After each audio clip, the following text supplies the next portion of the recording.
Hello and welcome to Unique Game Review, where today I cover Blackrock Shooter the game, and I was inspired to make this review as whenever I told people I've been playing it, the reaction was always the same.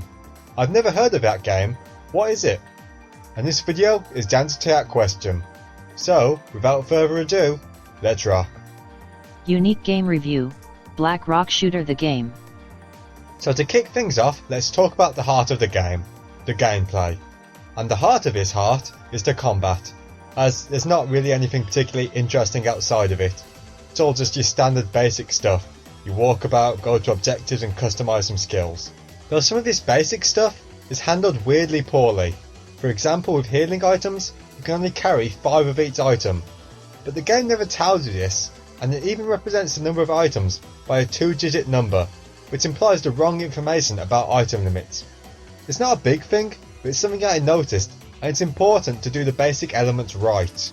Now, let's talk about the heart squared element from before, the combat. And this is definitely my favourite part of the game, and what makes the game truly unique. As the name implies, the combat is a shooter, and due to this, I held off playing it till I got a Vita.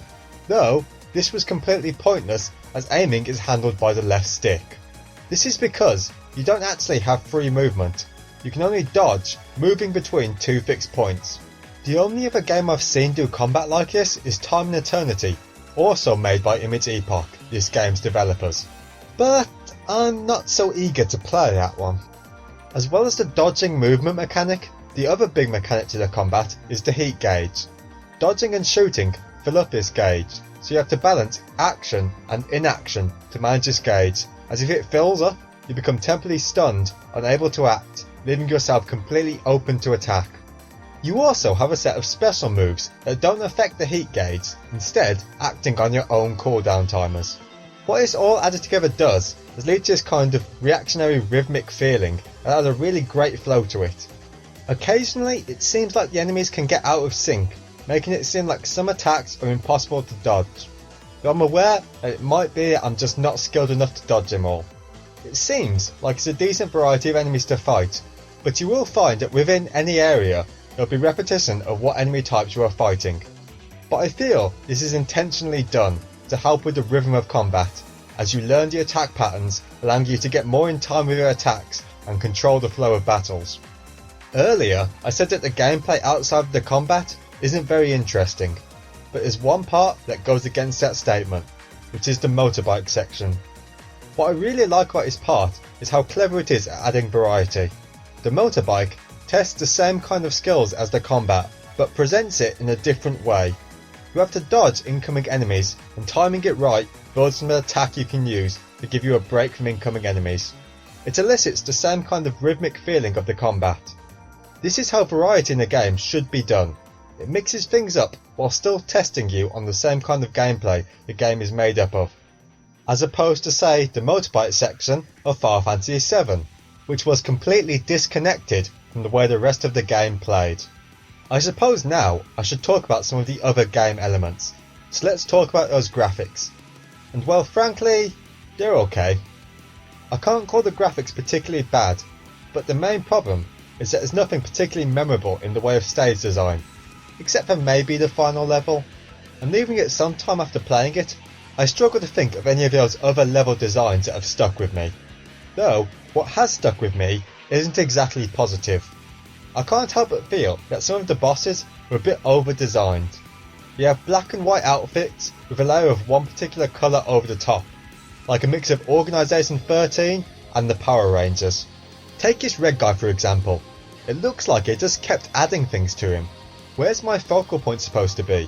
The big gauntlets? The one red boot? The thing over his eye? Sometimes less is more, and these designs are definitely an example of that. I say that, but there is definitely a philosophy of less when it comes to how much clothing the main character got to wear.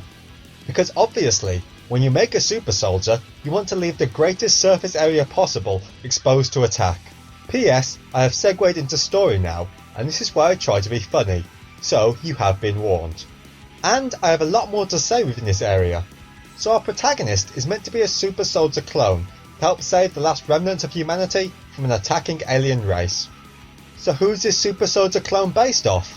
Singlove, a famous singer within the game's universe. Because of course, pop stars are the obvious choice. I know when I start my super soldier cloning plan, I'm using Katy Perry. Those cream cannons will do some damage. And how do these last humans react to his super soldier, the last hope of their species survival? They comment on how cute she is. I mean, just, really? I really don't like his people. These remaining humans spend so much time talking and reminiscing about TV and films, and as the kind of person who does constantly reference stuff I've seen or played, I am fairly sure in the war situation, I'm not going to be one of the last survivors.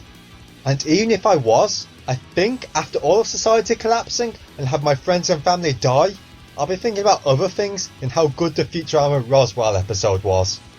No, the enemies don't really fare much better. They don't seem to have much in the way of depth or motivations for the annihilation of the human race. The only reason they have is this thing called knee blading, this needless terminology that keeps being used. From what I can tell, it's stealing some of his memories when killing him. So why not call it something sensible like, oh I don't know, mem plunder?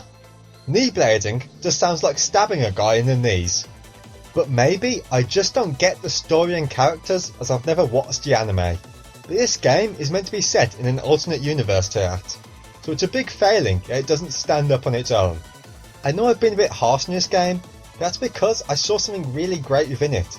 That combat and that motorbike section, those were great design and I'd love to see them incorporated into another game. But well, thanks for watching, and oh god, run, it's got a gun!